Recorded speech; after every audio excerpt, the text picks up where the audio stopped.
우리 하나님 말씀은 마태복음 6장 9절 10절입니다.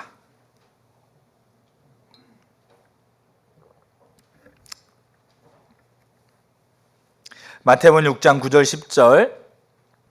그러므로 너희는 이렇게 기도하라. 하늘에 계신 우리 아버지여, 이름이 거룩히 여김을 받으시오며 나라가 임하시오며 뜻이 하늘에서 이루어진 것 같이 땅에서도 이루어지이다. 아멘.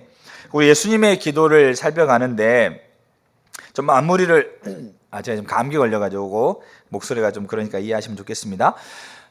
주기도문을 살펴가는데 마무리를 좀 지어야 되겠다는 생각을 하게 됩니다. 그래서 전반부 예수님이 간구했던 세 가지의 간구, 이름이 거룩히 여김을 받으십시오, 하나님의 나라가 임하십시오, 그리고 당신의 뜻이 이 땅에 이루어지긴 원합니다 라고 하고 있는 이 세 가지의 간구를 우리가 보고, 나머지 이제 그 뒤에 나와 있는 일용할 양식을 주옵소서, 그 다음에 우리의 죄를 용서해 주십시오, 우리에게 죄진 자를 용서해 준 것처럼 우리의 죄를 용서해 주십시오, 그리고 시험에 들게 하지 마십시오 라고 하고 있는 이 세 가지 간구는 사실상 하나님의 이름을 거룩하게 여기는데 핵심적인, 어떨 때는 방해가 될 수도 있고 어떨 때는 핵심적인 요소가 되기도 합니다. 그래서 그 부분은 다음에 기회가 되면 살펴보도록 하고, 그래서 예수님이 가르쳐준 기도에서 전반부 간구 세 가지를 살펴보는 것으로 주기도문을 마무리하려고 합니다. 그래서 오늘 예수님의 세 번째 간구가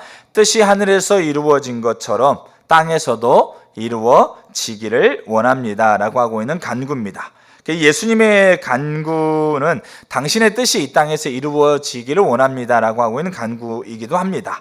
이 세 번째 간구에 사실상 이 주기도문의 전체 부분들을 다 담고 있다고 해도 과언이 아닙니다. 그래서 예수님의 기도가 우리 가운데 실제적으로 우리 가운데 회복돼야 됩니다. 그래서 이 부분을 좀 보려고 하는데, 이 예수님이 뜻이 하늘에서 이루어진 것처럼 땅에서도 이루어지기를 원합니다 라고 예수님이 기도하고 있는데, 이 기도 속에는 두 가지 내용이 담겨져 있습니다. 두 가지 내용이 담겨져 있는데, 제가 한번 그 기도의 내용을 제가 두 가지를 읽어 드릴 테니까 잘 들으시면 좋겠습니다. 모든 창조 세계를 통해서 하나님의 이름이 거룩히 여김을 받는 것이 하나님께서 하늘에서 이룬 뜻인데, 그 뜻이 이 땅인 모든 피조물들 가운데 실제로 성취되도록 하나님의 나라가 임하기를 간구하는 것입니다. 이게 첫 번째 내용입니다. 그 내용을 다시 제가 읽어드릴게요. 모든 창조 세계를 통해서 하나님의 이름이 거룩히 여김을 받는 것이 하나님께서 하늘에서 이룬 뜻인데, 그 뜻이 이 땅인 모든 피조물들 가운데 실제로 성취되도록 하나님의 나라가 임하기를 간구하는 것입니다. 이게 첫 번째 내용이고, 두 번째 내용이 있습니다. 이 기도의 두 번째 내용이 있는데, 두 번째 내용을 제가 읽어드립니다. 하나님의 이름을 거룩히 여기는 것이 하나님의 나라가 이 땅에 성취됨으로 실제가 되어지는 것인데, 이것이 내 뜻, 내 노력으로 되어지는 것이 아닌 것과 어떠한 상황으로 이루어지고 이루어지지 않는 것으로 변화되는 것이 아니라 이미 하늘에서 결정된 것이며, 그 결정된 것이 성취되기를 기도하고 그 일에 자신이 초청되었음을 고백하는 기도입니다. 좀 이해가 되시겠습니까? 그 뜻이 하늘에서 이루어진 것처럼 땅에서도 이루어지리라 라고 하고 있는 기도에는 이 두 가지 내용이 들어있다는 거죠. 다시 두 번째 내용 제가 읽어드릴게요. 굉장히 중요한 내용이에요.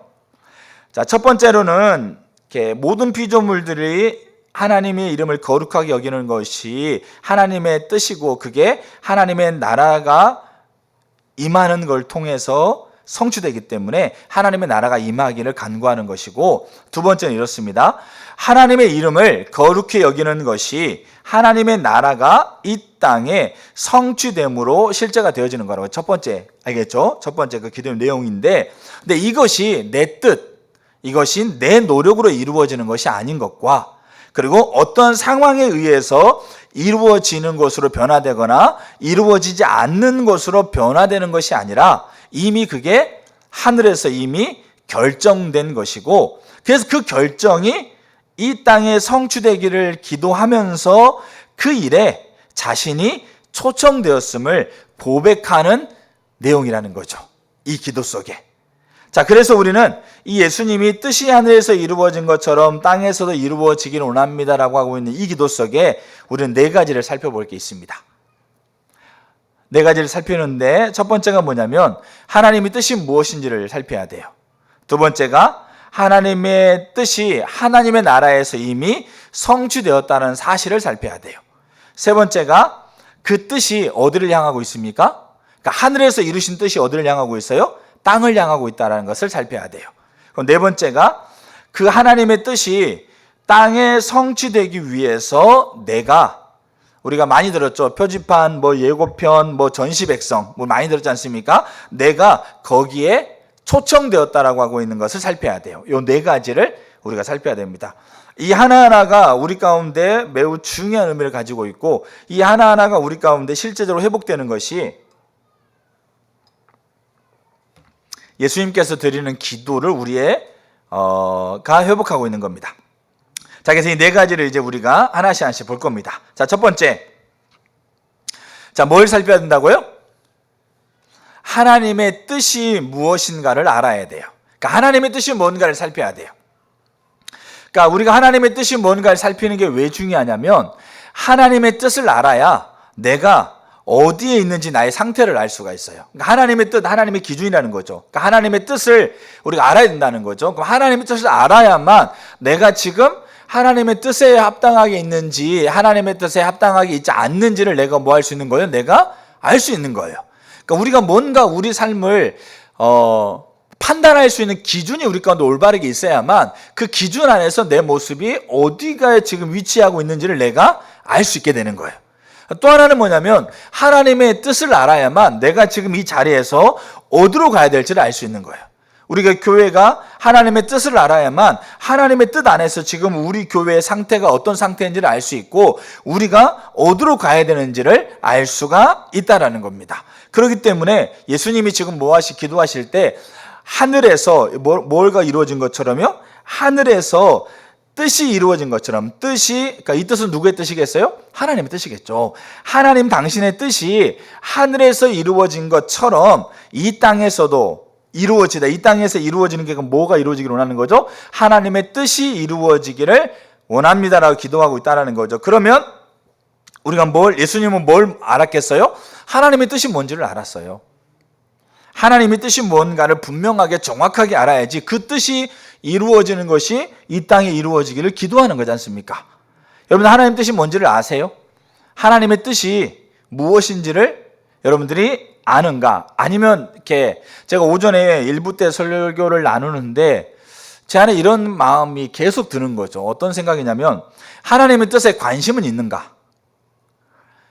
그리고 하나님의 뜻을 적극적으로 구하고 있는가? 근데 우리가 하나님의 뜻을 적극적으로 구하고 있지 못하게 만드는 우리 안에 있는 영향력과 견관진들을 끊어내는 마음을 주셨어요.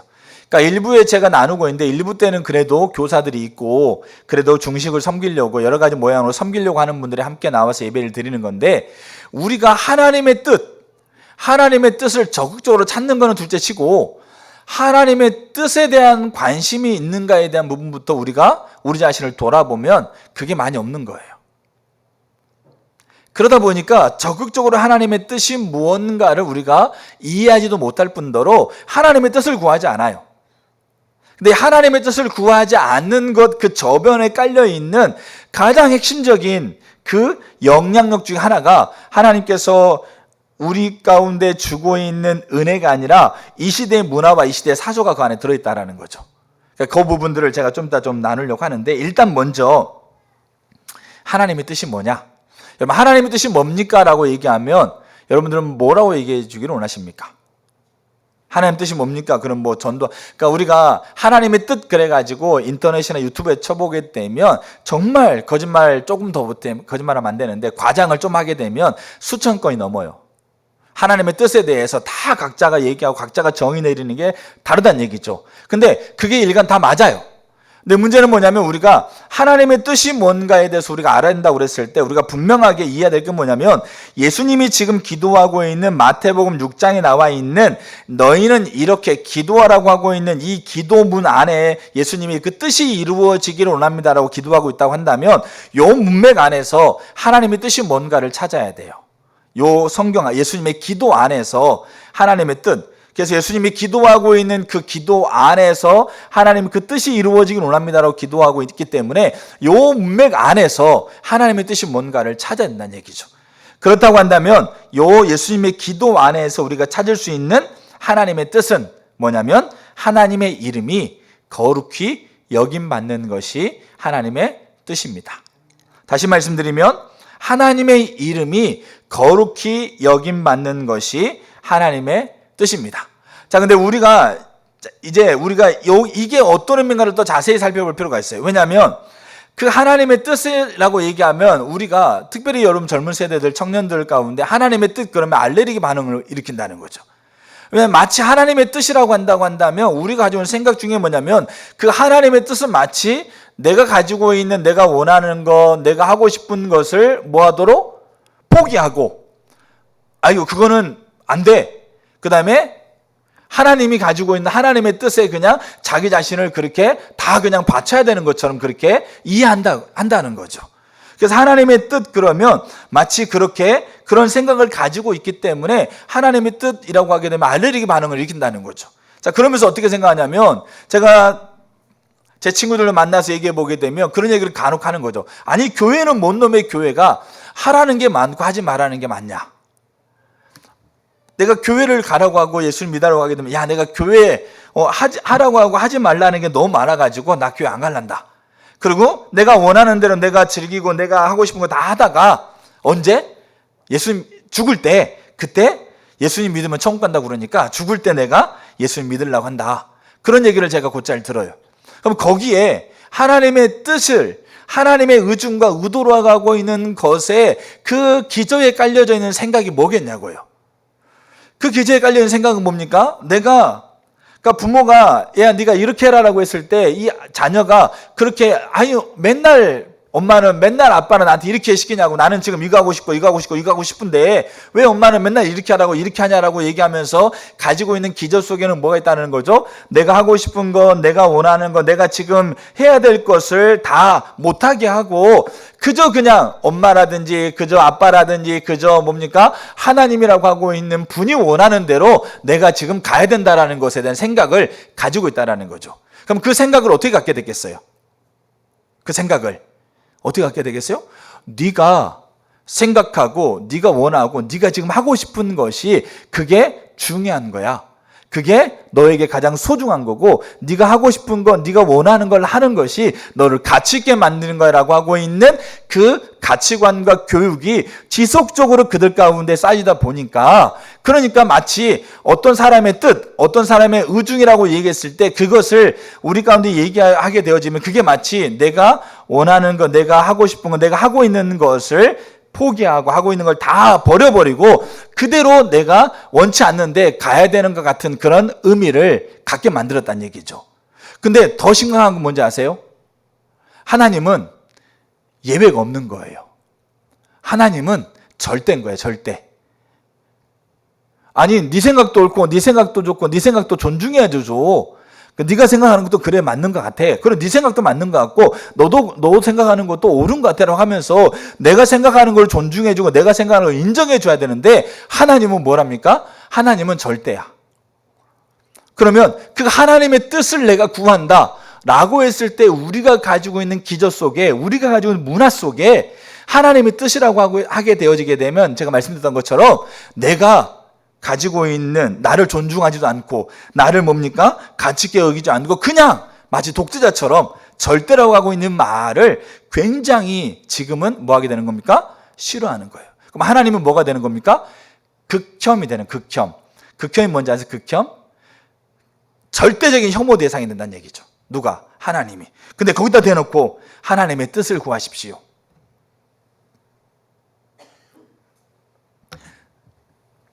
하나님의 이름을 경외로 거룩히 여기는 것이 하나님의 뜻입니다. 그렇게 하게 되면 알레르기 반응을 일으킨다는 거죠. 하나님을 모르는 사람들은 극혐의 대상이 하나님인지는 몰라요. 근데 하나님 믿는 사람들조차 그 하나님을 모르는 사람들이 가지고 있는 가치관을 그대로 가지고 와서 하나님의 뜻을 구하라고, 하나님의 뜻을 찾으라고 그렇게 되면 우리 마음속에 즉각적으로 알레르기 반응을 일으키면서 또 내가 가지고 있는 상황 안에서 내 것을 다 빼앗아가고 내 것을 포기해야 되는 것 같은 그런 생각으로 하나님의 뜻을 접근하는 게 많다라는 거죠. 그렇게 하다 보니까 하나님의 뜻은 관심이 없어요. 하나님의 뜻을 그런 관점으로 바라보다 보니까 하나님의 뜻을 아는 게 부담스러운 거예요. 마치 내가 하나님의 뜻을 구하라고 그러니까, 하나님의 뜻을 찾으라고 그러니까 하나님의 뜻을 구하다 보면 우리 마음속에 불안감이 있는 거죠. 우리 마음속에 염려가 있어. 하나님의 뜻을 찾는 자들에게 우리 가운데 은연중에 우리 가운데 들어있는, 우리의 문화의 기조 속에 우리 가운데 들어있는 불안감이 뭔지 아세요? 하나님의 뜻을 찾으세요 그러면 불안감이 뭐냐면 내가 가지고 있는 적금, 내가 하기 위해서 모아놓은 돈, 내가 하고 싶은 것을 위해서 내가 열심히 노력했던 거, 그거 하나님이 다 그건 내 뜻 아니야. 다 그거 포기하고 그거 다 내려놓고 다 적금 깨가지고 헌금하라고 하는 그런 불안감이 우리 가운데 있다는 거예요. 마치 내가 원하는 것, 내가 필요한 것들을 다 뭡니까? 안 되게 만들고 당신의 뜻만, 자기 뜻만 그냥 강조하면서 나를 데리고 갈 것 같은 불안감, 그 불안감이 우리 가운데 들어있는 거예요. 근데 이 불안감이 어디서 나오는 거냐?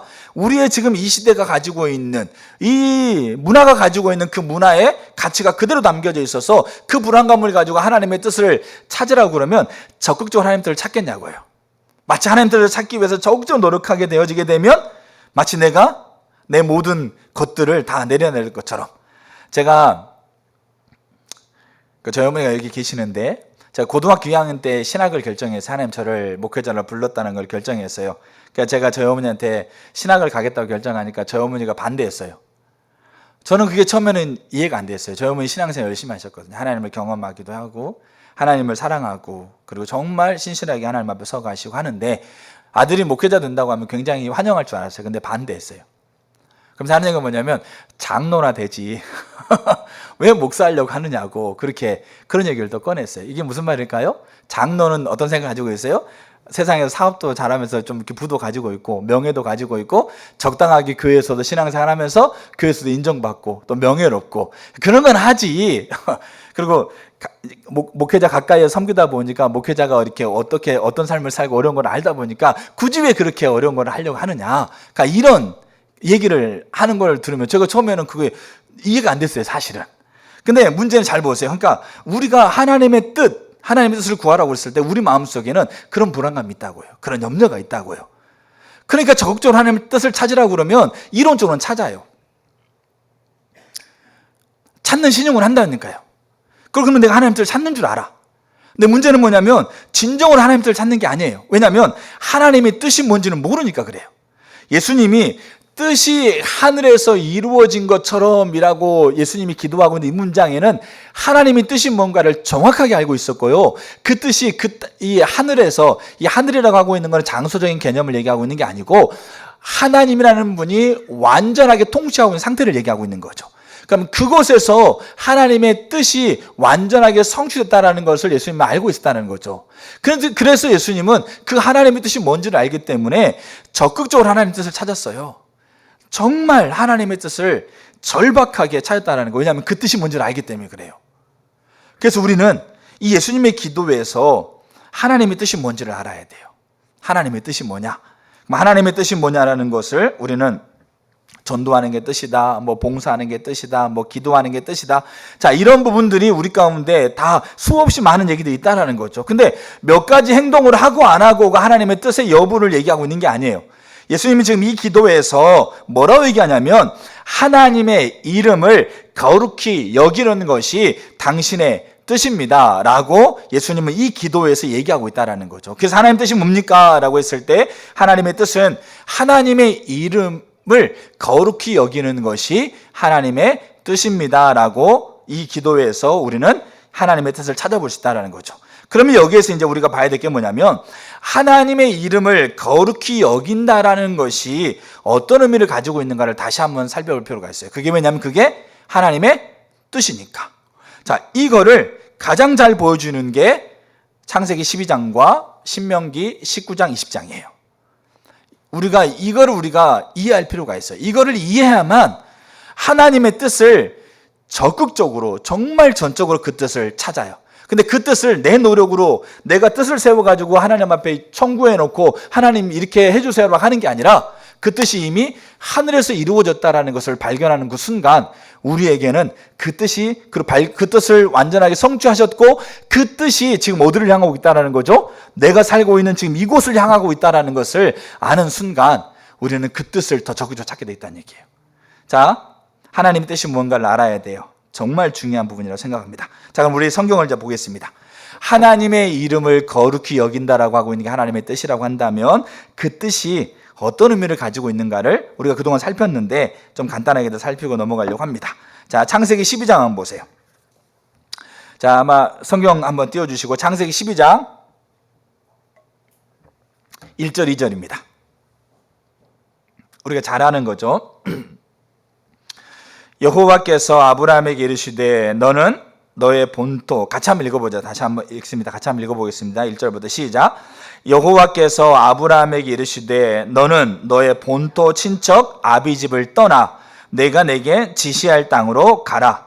내가 너로 큰 민족을 이루고 내게 복을 주어 내 이름을 창대하게 하리니 너는 복의 근원이 될지라. 아멘. 이게 하나님의 뜻이에요. 여기에 하나님의 이름을 거룩히 여기는 것이 하나님의 뜻이라는 것이 어떤 의미인가를 표현되고 있어요. 자, 이 1절과 2절에는 세 가지의 큰 구조로 나누어 있습니다. 1절과 2절에는 세 가지 큰 구조. 첫 번째, 가라. 이 가라가 뭡니까? 하나님의 명령, 가라. 두 번째가 아브라함이 순종하면서 간 것. 그리고 순종하며 감을 통해서 너는 뭐가 된다고요? 너는 복이 된다. 내가 너를 큰 민족을 이루고 내가 너에게 복을 준다. 그러니까 순종하면서 감을 통해서 복을 누리는 것. 이게 두 번째 구조고, 세 번째, 그 일로 말미암아서 아브라함의 주변에 있는 모든 민족이 복을 받는 복의 근원이 된다. 이게 세 가지 구조가 돼 있어요. 그러면 여기에 하나님의 이름을 거룩히 여기는 하나님의 뜻이 여기에 담겨져 있는데, 그럼 이 뜻은 뭐냐? 자, 세 가지 구조라고 그랬죠. 가라. 그 다음에 순종하면서 갈 때 복을 누린다. 그리고 그 복을 누림을 통해서 아브라함 주변에 있는 모든, 관계 안에 있는 모든 자들이 복으로 들어올 수 있는 복의 통로가 된다. 요 세 가지 구조가 되어 있는데, 자, 요 세 가지 구조를 이렇게 표현할 수 있어요. 가라. 순종하며 갈 때, 이거를 하나님의 이름을 거룩하게 여길 때 하나님이 그들과 함께 계시는 복을 누리고, 그 하나님 이름을 거룩하게 여김을 통해서 하나님이 그들과 함께 있는 복을 누리는 것을 통해서 그 주변에 있는 자들이 그 복 안으로 들어오는 통로가 된다. 요게 하나님의 뜻인 것을 얘기하고 있다는 거죠. 그럼 여기에 우리가 생각하고 있는 내 생각, 내가 원하는 거, 내가 바라는 것을 포기하고 나는 아무것도 없고 나는 손해당하고 나는 뭡니까? 다 잃어버려야 되고 하고 있는 그 개념이 여기 어디 들어있어요? 우리가 사실 있지 않습니까? 몰라서 그렇지 우리는 10원, 그러니까 제가 비유를 들자면, 간단한 비유를 들자면 10원을 가지고 막 이거 빼앗길까 봐 막 그냥 아둥바둥 하고 있는 거죠. 마치 하나님 뜻을 따라가면 이 10원마저도 내가 줘버려야 될 것처럼, 나는 아무것도 가지고 없는 것처럼. 근데 이 10원을 드리고 있는 게 하나님 뜻이라고 그렇게 하게 되면 나는 아무것도 없는 게 아니고 그 하나님이 가지고 있는 수천억, 수억, 알겠죠? 그것이 내게 함께 있는 것을, 그 하나님께서 복이라고 하고 있는 것을 하나님이 예비하고 있다는 것이 그 안에 전제가 되고 있는 거예요. 여기에 내가 손해가 당하고 내가 내 인생이 없어지고 내가 즐겨하는 것을 하나도 못 누리고 나는 행복하지 못하고 즐거움을 누리지 못하고 나는 기쁨도 누리지 못하고 행복하지 못하는 게 여기 어디가 있어요? 내가 생각했을 때 이게 기쁨인 줄 알고 내가 생각했을 때 이게 전부인 줄 알고 있었는데 내가 알고 봤더니 참 미련하더라. 나는 10원이 나는 정말 내 전부인 줄 알았는데 수조 원, 수억조 원이 거기에 있는 것도 모르고 있었는데 그걸 만약에 깨달았다고 생각하면 이 10원을 가지고 있는 내 모습이 얼마나 뭐하게 생각하겠어요? 야, 정말 어리석었다. 정말 내가 전부인 줄 알고 이게 행복인 줄 알고 이것 빼앗기면 내가 아무것도 없는 줄 알고 있었는데 사실은 하나님의 이름을 거룩하게 여기는 게 하나님 뜻이라고 하는 것이, 그래서 내가 이것을 빼앗아가는 것처럼 여기면서 부담스러웠는데 알고 봤더니 참 어리석었다. 이것과는 비교할 수 없는, 아브라함이 뭐라고 그래요? 가라. 그럼 가라고 그랬을 때 하나님의 이름을 거룩하게 여기는 모습으로 아브라함은 떠났거든요. 근데 하나님 뭐라고 그럽니까? 그렇게 하나님의 이름을 거룩하게 여기는 게 내 뜻인데 그 뜻 안에는 뭐가 있다는 거죠? 너로 큰 민족을 이루고 내가 너에게 복을 주어. 이 복을 준다는 말, 하나님 자신이 그들 가운데 함께 있다는 얘기예요. 그러면서 네가 이 갈대아 우르에서 머물고 있는 것과는 비교할 수 없는 그 나를 누리고, 나를 누리는 것뿐만 아니라 나를 누리고 있는 너의 모습을 통해서 너의 주변에 있는 자들 또한 나를 누리는 자리로 돌아오는 그 영광스러운 그 일에 네가 서게 될 거야 라고 하고 있는 게, 그게 내 이름을 거룩히 여긴다고 하고 있는 것에 대한 하나님의 뜻에 대한 이해라는 거죠. 자, 신명기 19장, 우리 신명기 19장, 그러니까 죄송합니다. 신명기 20장에 뭐가 나오냐면 십계명을 하나님이 얘기하는 게 있어요. 하나님이 십계명을 모세한테 얘기를 하시는데, 출애굽 19장에 하나님이 이스라엘 백성들과 모세를 대리해서 이스라엘 백성과 언약을 체결합니다. 그 언약을 체결하는 게 뭡니까? 제사장 나라를 삼겠다라는 거죠. 그러니까 제사장 나라를 삼겠다라고 하고 있는 것은 단순히 내가 너희를 이제 열심히 내 일에 너를 사용할 거야, 이것만 있는 게 아니었어요. 여기 아브라함의 창세기 12장에 하나님이 아브라함에게 허락하고 있는 이 정체성을 그대로 연결하고 있는 게 출애굽 19장에 나와 있는 이스라엘 백성들이에요. 이스라엘 백성들에게 하나님께서 뭐라고 말씀하시냐면 너를 제사장 나라 삼겠다. 그러면서 하나님이 모세에게 허락하고 있는 게 십계명입니다. 제1계명, 다른 신을 나 외에 다른 신을 섬기지 마라. 제2계명, 우상을 만들지 말라. 제3계명, 안식일을 지켜라. 제4계명, 내 이름을 망령되이 일컫지 말라. 5계명, 부모를 존경하라. 6, 7, 8, 살인하지 말라, 간음하지 말라, 독질하지 말라. 그 다음에 내 이웃을 탐하지 말라. 이러면서 10가지 계명을 주시는데, 이 10가지 계명은 하나님께서 주시고 있는 이 하나님의 이 제사장 나라로서의 삶을 살아가는 열매이자, 그리고 하나님의 이름을 거룩하게 여기는 가장 핵심적인 규범으로 주어지는 거라는 거죠. 그럼 이 핵심적인 규범으로 주어지고 있는 이 십계명은, 이 십계명을 통해서 이 이스라엘 백성들이 무엇을 먼저 누리겠어요?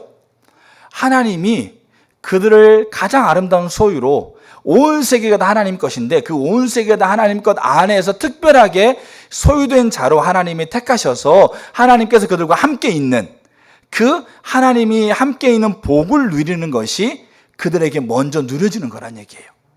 그 누려지는 그 복을 통해서 그들이 다른 여러 민족에게 하나님이 자기와 함께 있는 것을 드러냄을 통해서 다른 여러 민족들이 그렇게 하나님께로 이끌어갈 수 있는 통로가 되는 영광스러운 그 일들을 하나님께서 이루시겠다라고 하고 있는 그 증표로서 주어지는 게 십계명이라는 얘기예요.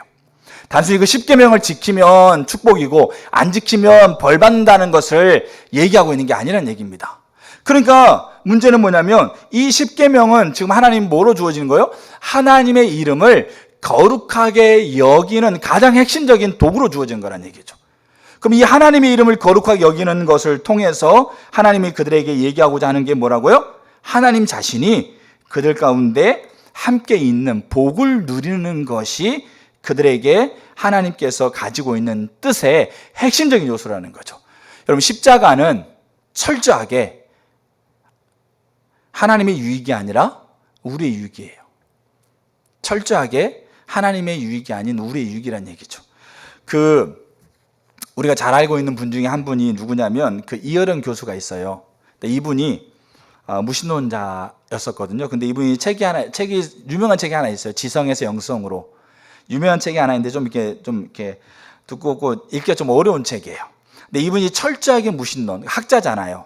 그러다 보니까 유물론적인, 진화론적인, 그 다음에 철학적인 관점에서 세상을 바라보고 그 세상을 바라보면서 거기에서 인간의 문제를 해답을 찾으려고 그랬고 인간의 시작과 끝을 찾으려고 그랬고 평생을 그렇게 연구했던 사람이에요. 학자. 그리고 정말 탁월하신 분이시고. 근데 이분이 하나님을 부인했던 분인데 결국 이분이 하나님을 인정하게 돼요. 지성에서 영성으로라고 하고 있는 정말 귀한 책을 쓰시는데, 근데 이분이 왜 하나님을 인정하게 됐을까요? 왜 하나님을 그가 받아들이게 되고 하나님을 살아있다라는 것을 왜 그분이 그렇게 고백하게 됐을까요? 그 딸 때문에 그래요. 딸이 이민아 목사님이신데, 이분은 하나님 먼저 부르셔서 암 때문에 부르셔서 하나님 나라에 가셨어요. 근데 이분이 썼던 책 중에 하나가 어떤 책이냐면 땅에서 하늘처럼이라는 책이 있어요. 땅에서 하늘처럼, 이 제목인데, 이 제목이 예수님의 기도를 담고 있는 거죠. 뜻이 하늘에서 이루어진 것처럼 이 땅에서 이루어지길 원합니다. 그리고 거기에 제가 초청됐습니다. 그래서 저는 이 땅에서 하늘처럼 살아갑니다. 근데 이 이민아 목사님의 인생을 우리가 이렇게 조금만 아시는 분이라고 한다면, 한 사람에게 어떻게 그런 많은 고난들이 다가올 수 있었을까? 본인의 몸에 아픈 건 둘째치고 자녀가 장애이죠. 하여튼 인생에 정말로 말로 할 수 없는 고난과 말로 할 수 없는 아픔들이, 똑똑하신 분인데 그렇게 말로 할 수 없는 아픔들이 그 삶 가운데 있었던 거죠. 근데 이분이 그렇게 말로 할 수 없는 아픔과 그런 상황 속에서 뭘 구하는 거예요? 철저하게 하나님의 뜻이 뭔가를 구하는 거죠. 그 말은 무슨 말이겠습니까? 하나님의 이름을 거룩히 여기는 것이 하나님의 뜻이라고 하고 있는 그 온전한 이해 속에서 그 삶에 아프고 암으로 자녀 문제, 또 이혼 문제, 여러 가지 정말 한 사람에게 그런 고난이 다가올 수가 있을까 싶을 정도, 그렇게 고난 가운데서, 그러니까 이여름 교수님이 그 딸의 모습을 보고 하나님을 인정했다고 한다면, 그 딸이 대박 나거나, 예수님 믿더니 막 그냥 다 잘 돼, 예수님 믿더니 막 다 막 성공해, 예수님 믿으니까 막 그냥 다 막 그냥 일치월장해, 그렇게 하니까 정말 하나님 살아있구나, 그게 아니었다는 거죠.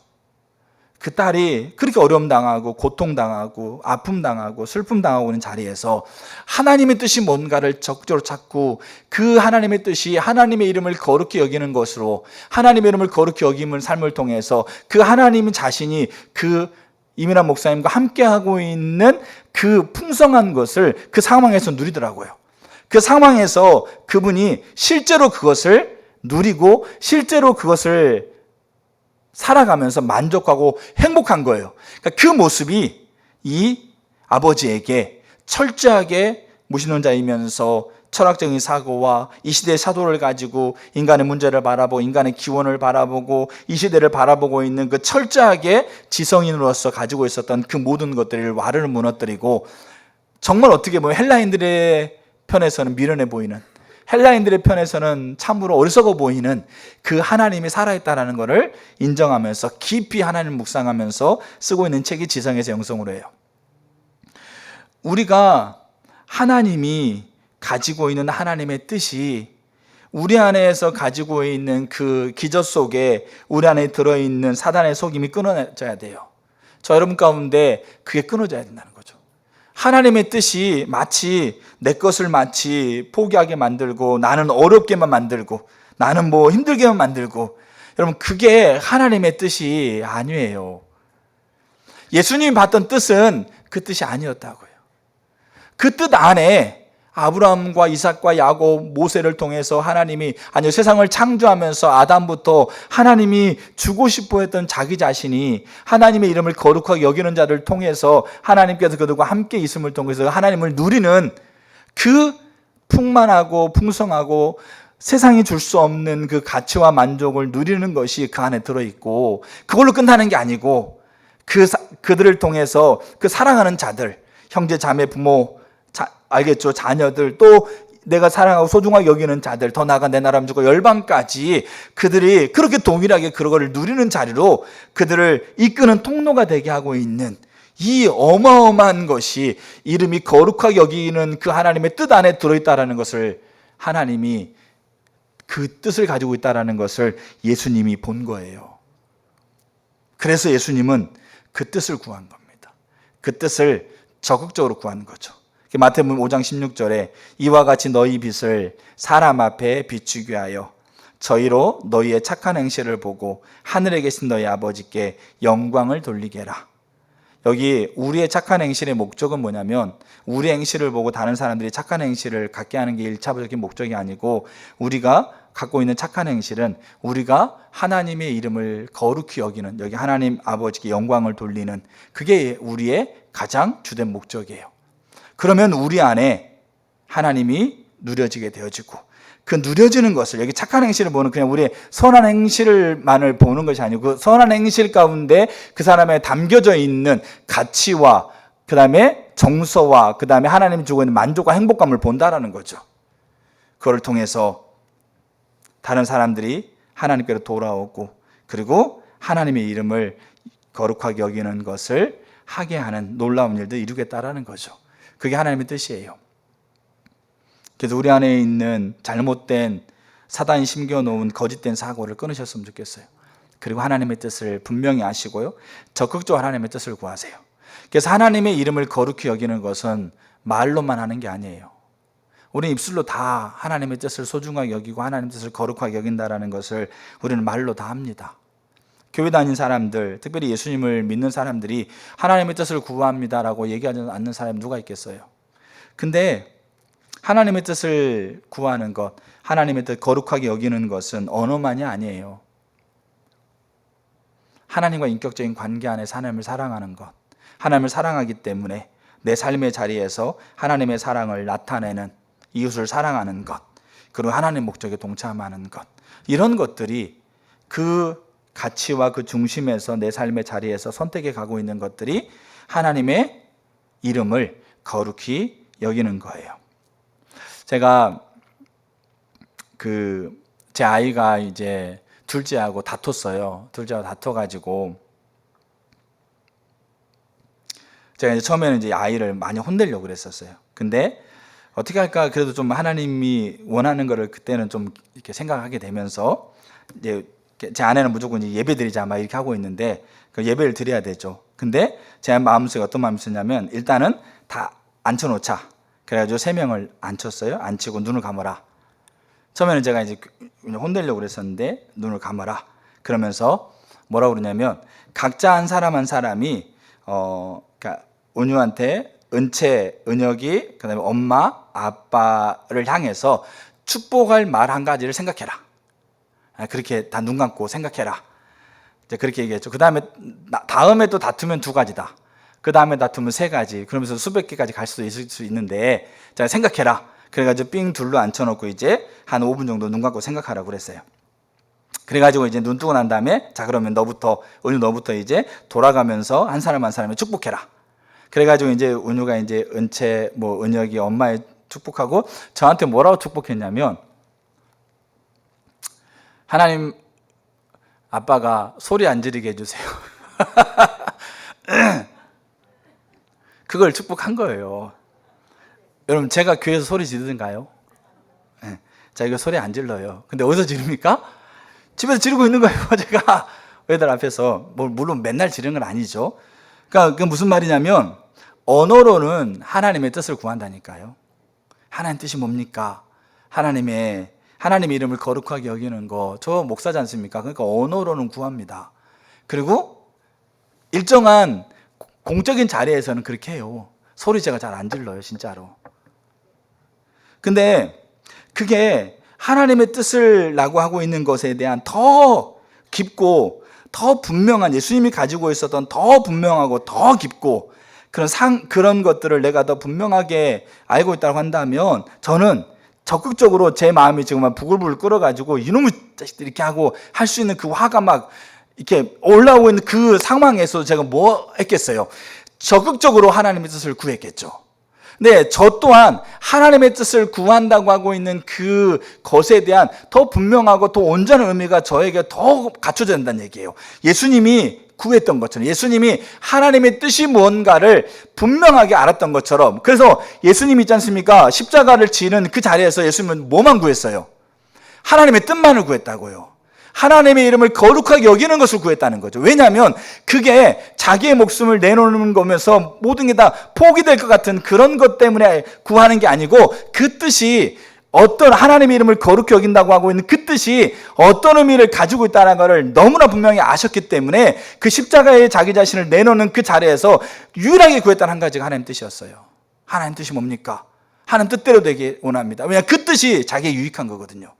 그 뜻이 자신에게 훨씬 더 지금 자기가 생각하고 있는, 그러니까 예수님은 죄가 없는 분이잖아요. 그러니까 예수님마저도 그 하나님의 뜻이 지금 자기의 삶, 자기의 현장 안에서, 이 현실 안에서, 이 상황 안에서 가장 합당하고 가장 귀하고 가장 자기를 풍성하게 만드는 거라는 것을 분명한 그 뜻에 대한 이해를 가지고 있었기 때문에 한 가지만 구했던 거예요. 하나님의 뜻을, 하나님의 뜻대로 하나님의 뜻을 더 알게 해주십시오.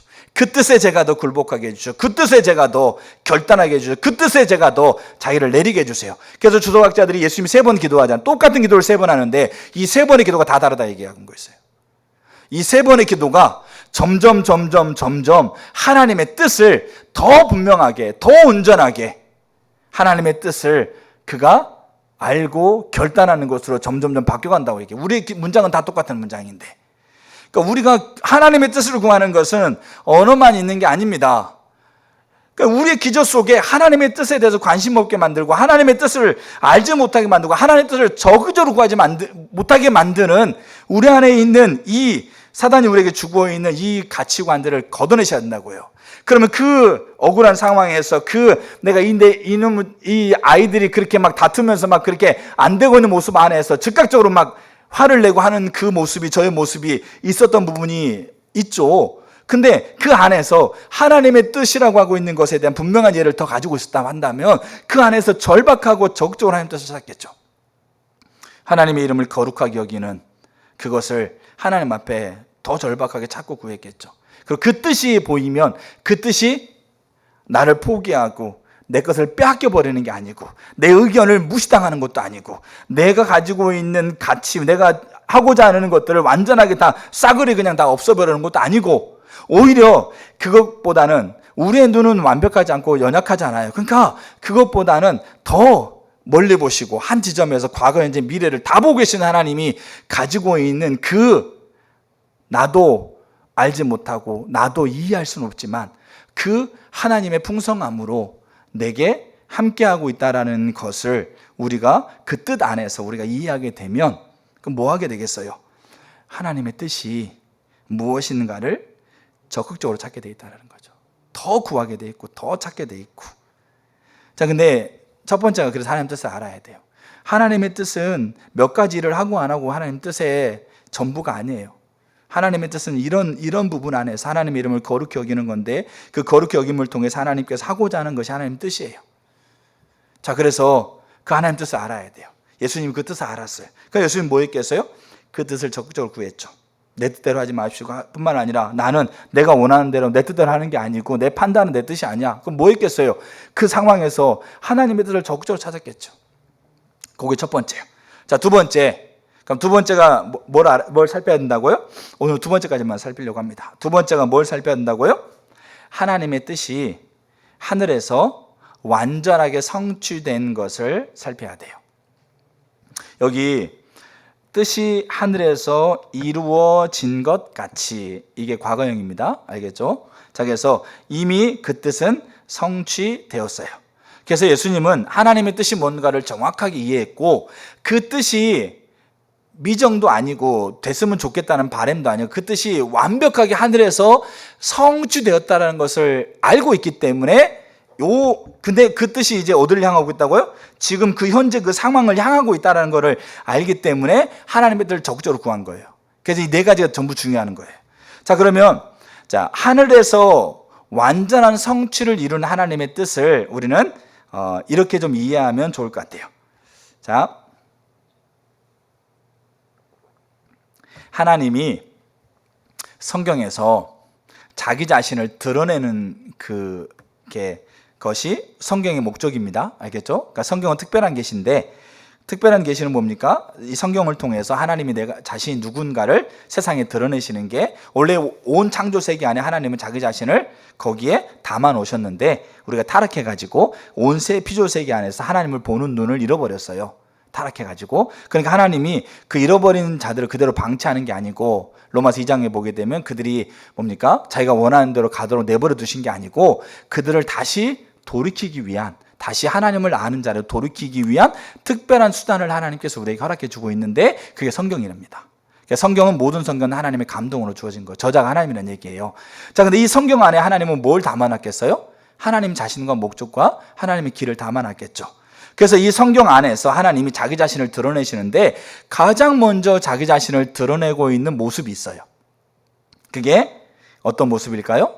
가장 먼저 자기 자신을 드러내는 게 어디겠습니까? 창세기. 그러니까 창세기는 뭘 다루고 있을까요? 세상이 어떻게 시작했는가? 하나님이 누구인가? 알겠죠? 하나님 어떤 의도를 가지고 있는가를 이렇게 보여주고 있는 책이에요.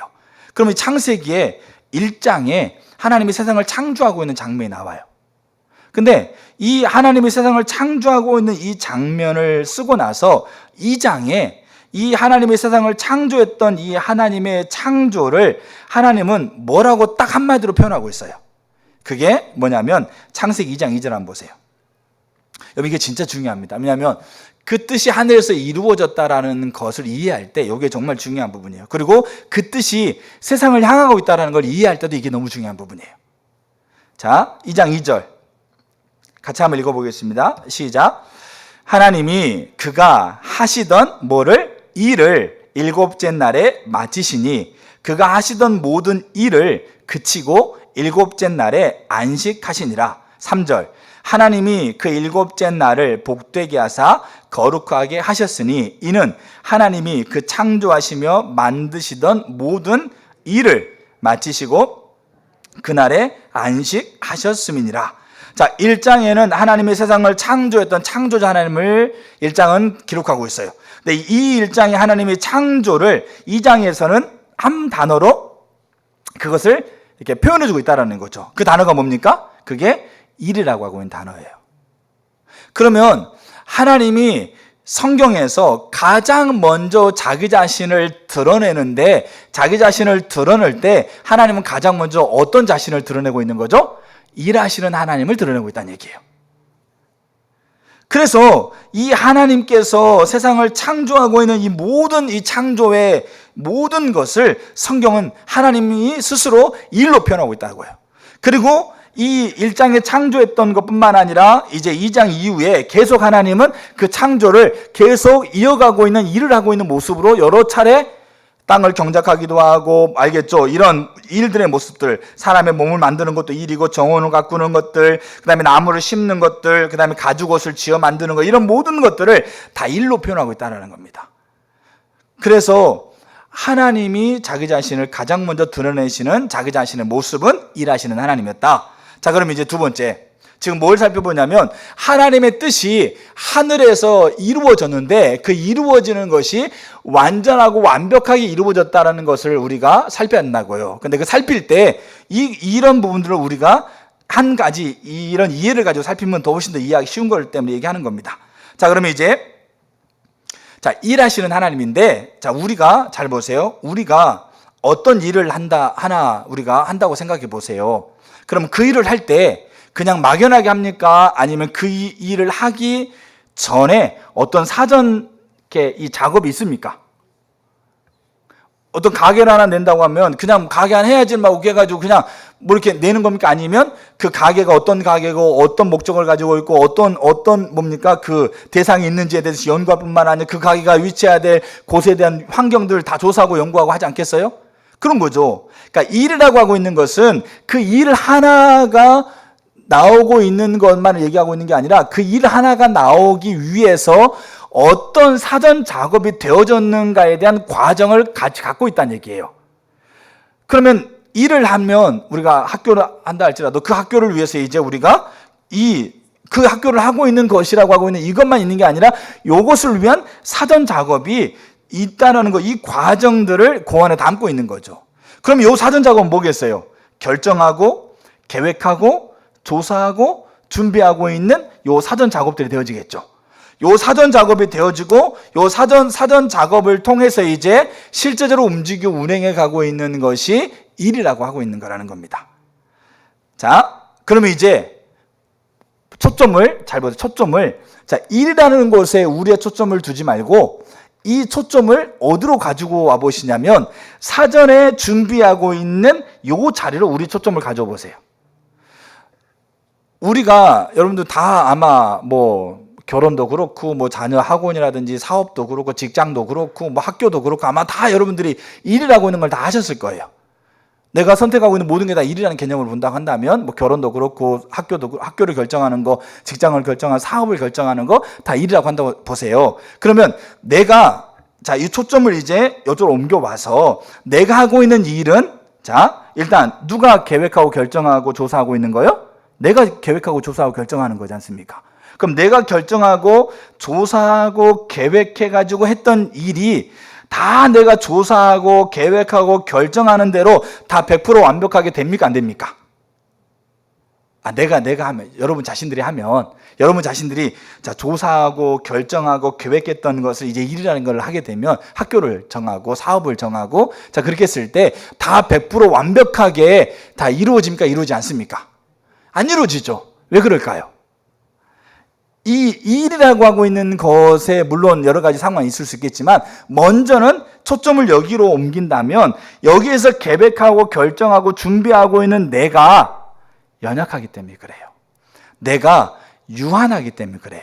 내가 환경의 영향을 받고 내가 상황의 영향을 받고 내가 상태의 영향을 받고 사람과 관계에 대해서 영향을 받을 수밖에 없는 존재이니까 내가 완벽하게 계획을 세우고 완벽하게 조사하고 완벽하게 준비했어도 내가 하고 있는 일이 그게 완벽하게 되어진다고 하고 있는 보장이 없는 거란 얘기예요.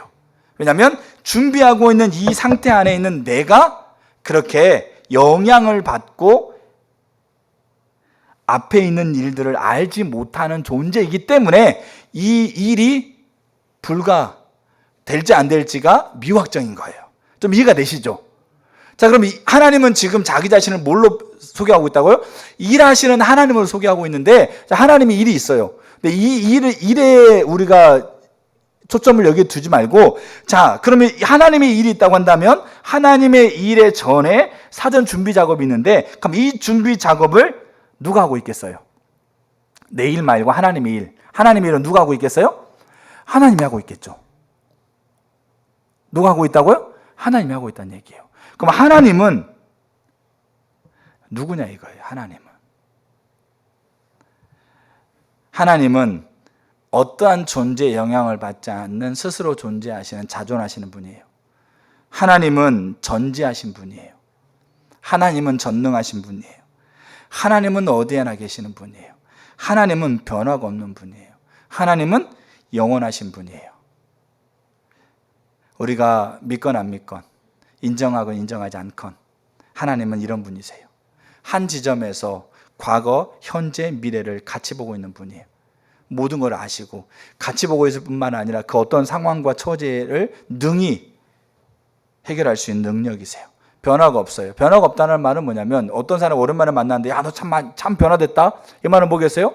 야, 네가 옛날엔 이렇게 괜찮더니 지금 엉망이네? 이런 얘기일 수 있고 네 변화됐단 말은 옛날에는 엉망했으니 지금은 괜찮아졌는데 이런 말이 쓰는 거죠. 변화라고 하고 있는 거는 뭐냐면 플러스 요인이 될 수도 있고 마이너스 요인이 될 수 있다는 거예요. 이게 변화의 가능성을 가지고 있는 거예요. 우리는 모두가 다 온 피조세계는 모두가 다 변화의 가능성을 가지고 있어요.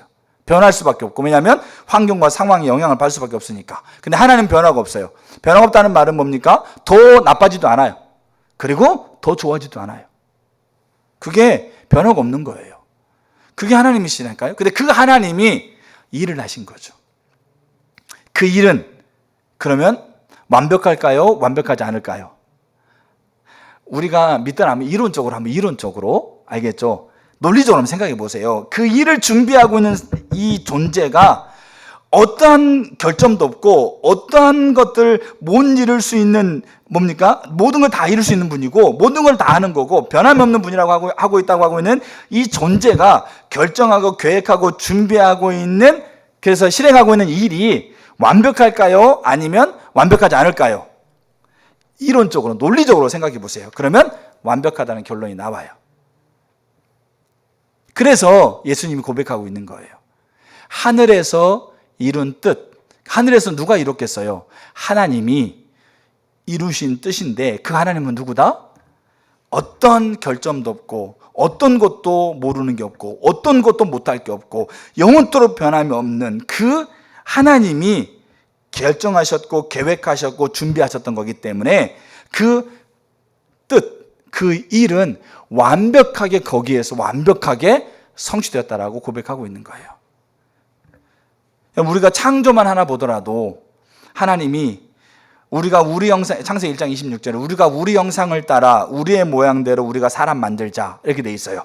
그러면 우리는 여기에서 우리가 오해하고 있는 게 뭐냐면 여섯째 날 사람 만들었잖아요. 첫째 날 뭡니까? 빛을 만들고 쭉 뭐 해, 달별 만들고 뭐 알겠죠? 동식물 만들고 딱 만들어 오셨잖아요. 그러면 그때는 그냥 하나님의 임의대로 만들고 요때 사람 만들 때만 특별하게 삼위일체 하나님이 특별하게 계획하고 그 다음에 결정하고 준비해가지고 만든 것, 이 개념이 아니란 얘기입니다. 이 지금 여섯째 날 지금 하나님이 삼위일체 하나님이 우리가 우리 형상과 우리의 모양대로 사람을 만들자라고 하고 있는 것은 하나님이 이 삼위일체 완벽한 연합과 협력을 통해서 결정하고 계획되어지고 준비된 걸 얘기하고 있거든요. 그럼 이 계획되어지고 결정하고 준비되어지는 것은 사람만 만들 때만 되어진 게 아니고 모든 피조물을 만들었던 원리였다라는 거죠. 근데 이 원리가 왜 사람에게만 특별히 이 말을 쓰고 있는 거냐? 사람이 특별한 존재로 하나님의 형상을 입어서 하나님과 관계할 수 있는 존재라는 것을 강조하기 위해서 이 부분을, 이 구절을 하나님이 말씀하고 있는 거예요. 그런데 보세요. 그렇기 때문에 첫째 날부터 여섯째 날까지 하나님의 세상을 창조하고 있는 모든 창조에는 하나님이 완전한 결정, 삼위일체 하나님이 완전하게 연합되어져서 완전하게 한 몸이 되어져서 결정하고 계획하고 준비했던 그 원리가 창조의 원리 가운데 다 들어있다는 얘기죠. 그래서 창조 때마다 첫날 만들고 하나님이 마지막에 결론 내리는 것이 좋았다. 둘째 날 만들고 좋았다. 셋째 날, 넷째 날, 다섯째 날까지 좋았다. 여섯째 날 심히 좋았다. 이렇게 얘기하고 있다는 거예요. 여러분, 그렇기 때문에 이 온 창조 세계가 존귀한 거예요. 그렇기 때문에 우리 인간이 존엄한 거예요. 우리 인간이 가치 있는 이유가 뭐냐면 삼위일체 하나님이 완벽하게 연합되어져서 결정하고 계획하고 준비한, 근데 이 하나님은 무결점이고 이 하나님은 못할 게 없고 이 하나님은 모르는 게 없고 이 하나님은 변함이 없는 거죠. 근데 그 하나님이 그렇게 완벽하게 결정하고 계획을 세워서 하신 일이 나라는 거예요. 그러면 내가 그러고 나서 나에게 뭐라고 얘기하는 겁니까? 심히 좋구나. 그러니까 내가 아름답고 가치 있고 존귀한 거예요. 내가 뭘 잘하고 내가 뭘 많이 가져 있고 내가 뭐 잘생겼고 내가 능력 있고가 아니고 그렇게 완벽한 연합 안에서 그 완전한 분이 결정하고 계획하고 준비해서 일한 결과물이 나기 때문에 내가 존귀하는 거라는 거죠. 이 모든 창조 세계가 그 원리 가운데 되어지고 있는 거예요. 그래서 우리는 존귀한 거예요. 이게 예수님이 생각하고 있었던 하늘에서 그 뜻이 완전하게 뭐 하는 겁니까? 성취되었다고 하고 있는 그 이해의 한 부분이에요. 우리가 이 이해만 우리가 가지고 있어도요, 내가 지금 내 삶이 이해가 되지 않아요. 제가 이제 한 가지 예만 들고 이제 마치려고 합니다. 그리고 나머지 두 개. 근데 그 완벽하게 이룬 뜻이 어디를 향하고 있다고요? 땅을 향하고 있다고요. 땅을. 이 모든 피조 세계를. 그 피조 세계 일차는 나를 포함하고 나를 바라보고 있죠. 땅을 향하고 있다고요. 그리고 예수님은 그 땅을 향하고 있으니까 하나님 알아서 하시겠지. 하나님이 그 땅을 하나님 완벽하게 뜻을 세우고 그 땅을 향하고 있으니까 하나님 이제 알아서 다 하시겠지. 그게 아니에요. 이 기도 속에는 그 땅을 향하고 있는 그 일에 내가 초청되었다고 하는 고백이 들어있어요. 그건 다음 주 좀 보려고 하는데, 제가 오늘 찬양을 같이 부르고 싶었던 찬양이 여기 너의 눈물을 닦아주리라 라고 하고 있는 찬양이 있어요. 김석균 목사님이 지은 찬양인데, 이 찬양은 한번 가사만 띄워줘 보실래요? 제가 목소리가 안 좋아가지고 다음 주에 한번 같이 불러보고 싶습니다. 우리 영준 형제 어머님이 금요일 날 이렇게 소천하셨어요. 그래서 부천에 이제 장례장이 있어가지고 제가 이제 그 카톡 연락이 왔길래 제가 금요일 날 저녁에 한 11시인가 갔다 왔어요. 갔다 와서 이제 쭉 이제 기도하고 이런저런 얘기하면서 이제 왔는데, 갈 땐가 올 땐가 이렇게 극동방송을 듣고 있는데 이 찬양이 나오더라고요. 너의 눈물 닦아주리라. 그러니까 이 가사는 이렇게 돼요. 너의 눈물 닦아주리라. 너의 한숨 걷어주리라. 너의 아픔 씻어주리라. 너의 고통 지워주리라. 내가 너를 사랑하리라. 내가 너를 도와주리라. 내가 너를 위로하리라. 내가 너와 함께하리라. 너의 기도 응답하리라. 너의 필요 채워주리라. 너의 꿈을 이루어주리라. 내가 너를 들어서리라. 이게 이제 전반부의 가사예요. 후반부 가사는 뭡니까? 이제 일어섭니다. 주만 바라봅니다. 주님 손을 붙잡습니다. 새히 먹고 달려갑니다. 너무 행복합니다. 너무 감사합니다. 모든 것이 은혜입니다. 주님께서 하셨습니다. 요 고백이에요. 너의 눈물 닦아주리라. 여러분 꼭 유튜브에서 한번 들어보세요.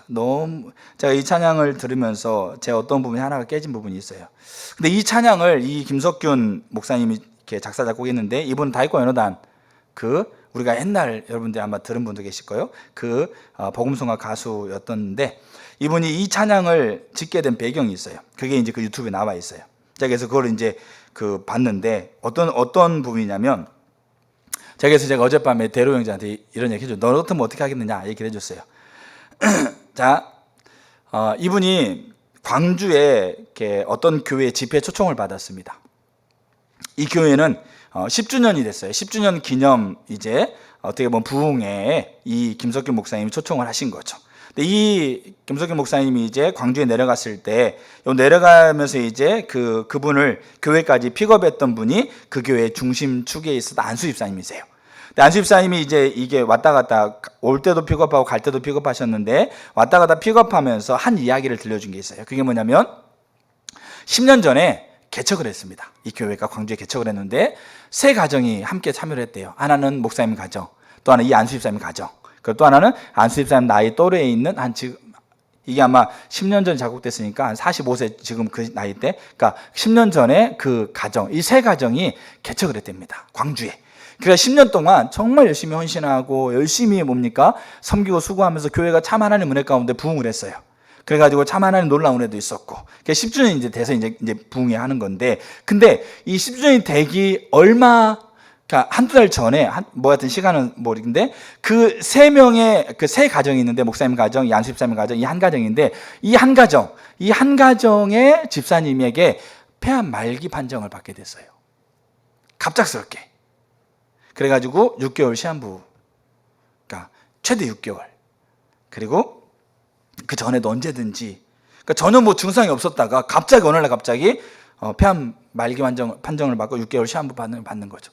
그 의사의 판정이 떨어지자마자 그분이 교회를 안 나와요. 그래서 목사님 찾아가가지고 기도하고 위로의 메시지를 전하고 하나님 뜻을 전하고 같이 하고 했는데 요지부동이고, 이 안수 집사님이 찾아가가지고 하나님의 뜻을 따라서 우리가 더 하나님 앞에 서갑시다라고 하는데도 요지부동이고. 그래서 이 김석균 목사님 물어봤대요. 그러면 본교회는 안 나오는데 다른 교회는 다니시느냐? 다른 교회도 안 나간대요. 완전히 그 하나님 앞에 그렇게 헌신하고 수고했던 10년 세월이 완전히 무너진 거예요. 하나님을 향해서 가진 원망과 분노, 알겠죠? 이런 우울감, 이런 것들이 완벽하게 사로잡힌 거죠. 근데 이분이 그 얘기를 듣고 돌아오는데 이해가 되더래요. 그 마음이 어땠을까? 자기가 이제 젊은 나이에 이제 폐암 말기여서 이제 죽게 되어지게 되면 자기 자식들은 어떻고 아내들은 어떻고, 내가 열심히 수고하고 섬겼는데 내 삶은 지금 이게 뭐고, 이러면서 완벽하게 그렇게 하나님 앞에 원망과 불신을 가지고 완벽하게 무너져 있는 모습이 이해가 되더래요. 근데 그렇게 이해가 되고 있는 그 즈음에 하나님이 자기에게 내적인 마음에서 이 감동을 주시던 거죠. 내가 너의 눈물 닦아주겠다, 너의 한숨 걷어주겠다, 너의 아픔 씻어주겠다, 너의 고통 지워주겠다, 이 마음을 주더래요. 이 마음을 주시고, 그 마음을 가지고 있는 그 안에서 자기 자신이 하나님 앞에 고백했던 것이 이거랍니다. 이제 일어섭니다. 주만 바라봅니다. 주님 손을 붙잡습니다. 새해 먹고 달려갑니다. 너무 행복합니다. 너무 감사합니다. 모든 것이 은혜입니다. 주님께서 하셨습니다. 이 고백이 자기의 내적인 화답으로 그렇게 하나님께 올려지는 것을, 그러니까 충분히 이해하고 공감하고, 충분히 그렇게 나 또한 그럴 수밖에 없는 존재라는 것을 충분히 그렇게 동의하는데, 근데 하나님과 하나님의 뜻이 이루어지는 걸 더 분명하게 더 보는 것을 통해서 이제 다시 일어서고 주만 다시 바라보고 주님 손 붙잡고, 그리고 하나님의 뜻 앞에 다시 세워져 가면서 그러면서 가고 있는 고백이 너무 행복합니다. 너무 감사합니다. 모든 것이 은혜입니다. 주님께서 하셨습니다. 그러니까 이것을 그렇게 하나님이 마음을 주셨고 이걸 곡으로 썼다고 그렇게 하더라고요. 우리가 하나님의 뜻에 대해서 우리가 더 분명하게, 그래서 저도 이 찬양을 계속, 그래서 그날 금요일부터 토요일, 그 다음에 하루 종일 계속 제가 이 찬양을 들었어요. 그럼 저 또한 이 찬양의 가사처럼 앞에 이거 하나님이 저에게 분명히 하늘에서 이룬 뜻이에요. 저는 제가 지난 한 주간 동안 영원한 컨퍼런스 있으면서요, 이 뜻이 하늘에서 이루어진 것처럼 땅에서도 이루어지리다, 이 한 문장을 하나님 이게 무슨 의미인가를 집중적으로 하나님 앞에 기도하고 묵상하면서 고민했어요. 그때마다 하나님 생각나게 하는 거를 적고 또 찾고 메모하면서 그렇게 이제 금요일날 주일날 이렇게 설교를 만들어가는 부분이 있는데, 그러면서 이 앞에 있는 두 구절은 이미 하나님이 하늘에서 이룬 뜻이에요. 완벽하게 하나님이 성취하신 뜻이에요. 그렇다고 한다면 그 뜻을 내가 더 분명하게 이해하고 인식하고 안다면 나는 그 뜻을 구하는 나의 고백은 뭐냐? 하나님의 뜻에 제가 동의하고 이제 일어서고 다시 주님 바라보고 주님 손 붙잡고 새힘 먹고 달려가고 행복하고 감사하고 은혜이고 주님께 하셨다라고 하고 있는 이 고백을 내가 내 중심에서부터 하나님께 드리고자 하는 마음이 막 샘솟더라고요. 그래서 우리가 이 찬양의 가사처럼 우리가 하나님의 뜻을 우리가 제대로 정말 정확하게 그 뜻의 본질을 우리가 안다면 그 뜻이 완벽하게 저 하늘나라에서 저 하나님이 통치하고 있는 곳에서 완벽하게 성취했다는 걸 또한 안다면 그 완벽하게 성취된 뜻이 또 나를 향해 하고 있다는 것을 또한 안다면 이거를 우리는 섭리라고 얘기합니다. 섭리.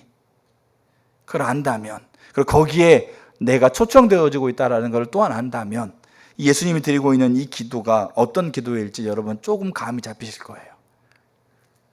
그래서 예수님은 십자가 자기를 멸시하는 자리 앞에서도 예수님은 그렇게 당당하게 기쁨으로 설 수 있었던 부분이 있는 것 같아요. 그러니까 오늘 저 여러분 가운데 이 네 가지 살핀 것 중에서 여러분 하나님 뜻을 더 이해하기를 축복합니다. 그리고 하나님의 뜻이 완전하게 그 하늘에서 성취되었다는 것을 더 깊이 이해하시기를 축복합니다. 아멘. 우리 찬양 같이 하시면 좋겠습니다.